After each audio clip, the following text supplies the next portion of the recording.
तर मंडळी, सोलापुरातला आज आमचा दुसरा दिवस. तर आज आम्ही चाललोय तुळजापूरच्या यात्रेला. तर सोलापूर मधल्या रूपाभवानीचं दर्शन घेऊन सर्वजण ही यात्रा चालू करतात. तर ही यात्रा आम्हाला सोलापूर ते तुळजापूर चालत करायची आहे आणि ही प्रथा खूप जुनी आहे.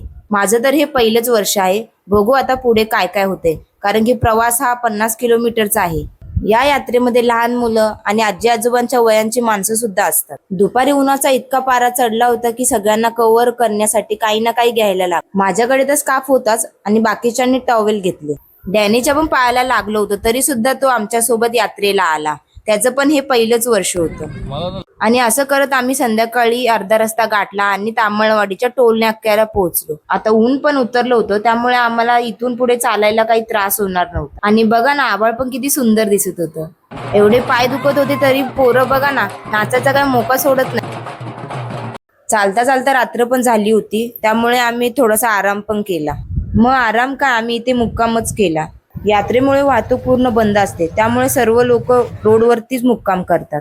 सकाळची गर्दी पण खूप वाढली होती आणि लोक या यात्रेसाठी खूप लांबून लांबून येतात. काल सकाळी 11 वाजता आम्ही चालायला सुरुवात केली होती आणि दुसऱ्या दिवशी 11 वाजता आम्ही मंदिराच्या पायथ्याशी पोहोचलो. आणि बरोबर ही 24 तासात आम्ही 50 किलोमीटरची यात्रा पूर्ण केली होती. आणि फायनली आम्ही मंदिराच्या गेट जवळ पोहोचलो आणि या गेट जवळ सर्वांची वारी पूर्ण होते. माझं तरी पहिलंच वर्ष होतं आणि मला खूप चांगला अनुभव आला. मग प्रसाद वगैरे घेऊन आम्ही घरी जायला निघालो. जर तुम्हाला माझे व्हिडिओ आवडत असतील तर लाईक करा आणि सबस्क्राईब करायला विसरू नका. Bye bye.